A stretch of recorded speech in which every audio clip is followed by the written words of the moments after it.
दोस्तों कहते हैं कि सच्चा प्यार वही होता है जो कठिन समय में भी एक दूसरे का साथ ना छोड़े।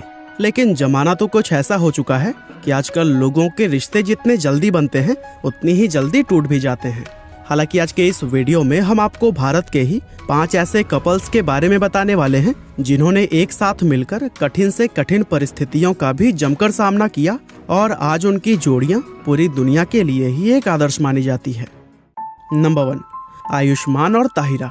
दोस्तों फेमस बॉलीवुड एक्टर आयुष्मान खुराना और उनकी पत्नी ताहिरा कश्यप की जोड़ी को सिर्फ बॉलीवुड ही नहीं बल्कि पूरे भारत के सबसे आइडियल कपल्स में शुमार किया जाता है, क्योंकि हालात चाहे कितने ही मुश्किल क्यों न रहे हों, लेकिन इन दोनों ने कभी भी एक दूसरे का साथ नहीं छोड़ा।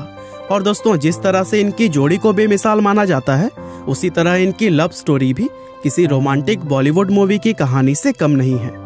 दरअसल ताहिरा और आयुष्मान की ये प्रेम कहानी तब शुरू हुई थी जब ये दोनों 12वीं क्लास के दौरान एक ही ट्यूशन में क्लास करने के लिए जाया करते थे। उस समय ताहिरा एक ऐसी लड़की हुआ करती थी जिनके ऊपर स्कूल के हर एक लड़की को क्रश था, लेकिन ताहिरा को तो पूरे स्कूल में सिर्फ आयुष्मान ही पसंद थे। और चूंकि ये दोनों ही स्वभाव में काफी शर्मीले थे, इसीलिए उन्होंने उस समय यह बात एक दूसरे को नहीं बताई। हालांकि फिर एक दिन कुछ ऐसा हुआ जो कि इनकी लव स्टोरी का टर्निंग पॉइंट बन गया। दरअसल हुआ यह कि ताहिरा के पिता उनको अपने एक दोस्त के यहाँ डिनर पर लेकर गए और ताहिरा जब अपने पिता के दोस्त के घर पहुंची तो वह पूरी तरह से शॉक्ड रह गई थी, क्योंकि यह घर किसी और का नहीं बल्कि आयुष्मान का ही था। असल में ताहिरा और आयुष्मान के पिता आपस में एक दोस्त थे और यह बात इन दोनों को भी उसी दिन ही पता चली थी। और यह पहला मौका था जब इन दोनों ने पहली बार एक दूसरे से बातें की थी। अब इस मुलाकात के बाद से इन दोनों की दोस्ती शुरू हो गई और फिर कुछ दिनों में देखते ही देखते ये दोस्ती गहरे प्यार में बदल गई। और फिर इसके बाद से एक दिन सही मौका देखकर आयुष्मान ने एक डिनर डेट के दौरान ताहिरा को शादी के लिए प्रपोज कर दिया। अब ताहिरा यह अच्छी तरह से जानती थी कि आयुष्मान एक एक्टर बनना चाहते थे, जिसमें कि उनके फेल होने के भी पूरे चांसेस थे। और यह सब जानते हुए भी उन्होंने सिर्फ प्यार की खातिर आयुष्मान से शादी करने के लिए हाँ कर दी थी, जिसके बाद साल 2011 में ये दोनों शादी के बंधन में बंध गए थे।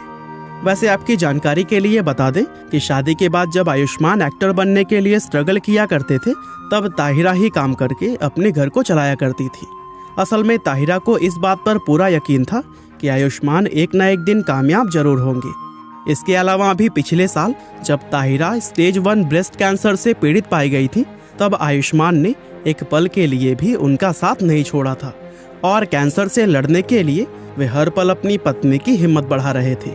और दोस्तों अगर सही मायनों में देखें तो यह इनका अटूट प्यार ही था जिसके दम पर इन्होंने कैंसर जैसी गंभीर बीमारी को भी मात दे दी थी। नंबर 2, सुंदर पिचाई और अंजलि। दोस्तों गूगल के सीईओ सुंदर पिचाई और उनकी पत्नी अंजलि की जोड़ी भी आज लोगों के लिए एक मिसाल मानी जाती है, क्योंकि ये दोनों तब से एक दूसरे के साथ हैं जब इनकी फाइनेंशियल सिचुएशन काफ़ी कमज़ोर हुआ करती थी। दरअसल कॉलेज के दिनों में सुंदर और अंजलि एक दूसरे के क्लासमेट हुआ करते थे, जहां सुंदर कॉलेज की शुरुआत से ही अंजलि को पसंद करने लगे थे। लेकिन उन्होंने अंजलि को यह बात कॉलेज के फाइनल ईयर में जाकर बताई। और दोस्तों अंजलि उस समय सुंदर की सिंप्लिसिटी से इतनी इम्प्रेस हुई थी कि उन्होंने सुंदर के प्रपोज करने पर तुरंत ही हाँ कर दी थी। हालांकि कॉलेज खत्म होने के बाद से इनके लिए चीज़ें थोड़ी मुश्किल होनी शुरू हो गई। दरअसल सुंदर अपनी आगे की पढ़ाई के लिए अमेरिका चले गए, जबकि अंजलि यहीं भारत में ही रह गई थी। और इस दौरान लगभग 6 महीनों तक इन दोनों की एक दूसरे से बात तक नहीं हो पाई, क्योंकि सुंदर उस समय इंटरनेशनल कॉल्स तक का खर्चा नहीं उठा सकते थे। और दोस्तों इसीलिए कुछ समय बाद ही अंजलि भी अमेरिका शिफ्ट हो गई थी। और फिर जैसे ही सुंदर को एक सिक्योर जॉब मिली तो इन दोनों ने अपने पेरेंट्स की परमिशन लेकर एक दूसरे से शादी कर ली। और दोस्तों आज सुंदर अपने गूगल सीईओ होने का सबसे बड़ा श्रेय अपनी पत्नी अंजलि को ही देते हैं, क्योंकि ये अंजलि ही थी जिन्होंने सुंदर को गूगल की जॉब न छोड़ने के लिए कन्विंस किया था। नंबर 3, अरिजीत सिंह और कोयल। दोस्तों आज के ज़माने के सबसे बेहतरीन बॉलीवुड सिंगर कहे जाने वाले अरिजीत सिंह और उनकी पत्नी कोयल की लव स्टोरी भी काफ़ी ज़्यादा इंस्पायरिंग है। दरअसल कोयल अरिजीत सिंह की पत्नी होने के साथ ही उनके बचपन की दोस्त और पड़ोसी भी हैं। और इन दोनों ने एक दूसरे को डेट करना तब शुरू किया था जब अरिजीत सिंह का नाम भारत में कोई नहीं जानता था। और कुछ समय तक डेट करने के बाद ही इन दोनों ने साल 2014 में एक दूसरे से शादी कर ली थी। दोस्तों, अरिजीत और कोयल के रिलेशनशिप में सबसे अहम बात यह है कि अरिजीत को डेट करने से पहले ही कोयल की एक शादी हो चुकी थी और उस शादी से उन्हें एक बच्ची भी थी। लेकिन अरिजीत ने ये सब कुछ मालूम होते हुए भी कोयल को ना सिर्फ डेट किया बल्कि उनसे शादी करके उनकी बच्ची को भी अपना लिया, और यही चीज आज इस कपल को इतना ज्यादा खास बनाती है। वैसे मीडिया में यह खबर अक्सर उड़ती रहती है कि कोयल की तरह ही अरिजीत की भी यह दूसरी शादी है, क्योंकि उन्होंने कोयल से पहले अपने एक रियलिटी शो की को कंटेस्टेंट रूपरेखा बनर्जी से शादी की थी। हालांकि आज तक यह बात कभी भी साबित नहीं हो पाई। नंबर 4, नारायण मूर्ति और सुधा मूर्ति। दोस्तों, देश के सबसे बड़ी आईटी कंपनियों में शुमार की जाने वाली इन्फोसिस के फाउंडर नारायण मूर्ति और उनकी पत्नी सुधा मूर्ति को अक्सर सिंप्लिसिटी की मिसाल कहा जाता है। लेकिन अगर हम इनकी निजी जिंदगी पर नजर डालें तो पता चलता है कि इनकी सिंप्लिसिटी की तरह ही इनकी लव स्टोरी भी कुछ कम इंस्पायरिंग नहीं है।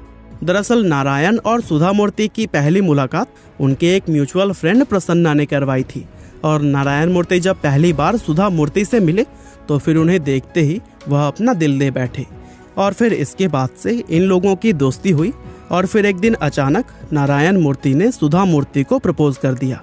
अब चूंकि सुधा उन्हें एक दोस्त से ज्यादा कुछ भी नहीं समझती थी, इसीलिए उन्होंने तुरंत कोई फैसला न लेकर उनसे थोड़ा वक्त मांगा, और फिर घर जाकर उन्होंने यह प्रपोजल वाली बात अपने पेरेंट्स को बता दी, जिसके बाद से सुधा मूर्ति जी के पिता ने नारायण मूर्ति को मिलने के लिए बुलाया। अब एक तो उस समय नारायण मूर्ति जी के पास कोई जॉब नहीं थी, और दूसरा वो इस मीटिंग में ट्रैफिक की वजह से पूरे 2 घंटे लेट पहुंचे थे। इसलिए सुधा मूर्ति के पिता ने अपनी बेटी से कहा कि जो आदमी पहली ही मुलाकात में टाइम पर न पहुंच पाए वो भला तुम्हारा ख्याल कैसे रख पाएगा। और यह कहकर उन्होंने नारायण मूर्ति को उसी समय ही रिजेक्ट कर दिया। हालांकि इतना सब कुछ होते होते अब सुधा मूर्ति भी नारायण मूर्ति को चाहने लगी थी। इसीलिए पिता के मना करने के बावजूद भी ये दोनों अगले 3 साल तक एक दूसरे को डेट करते रहे।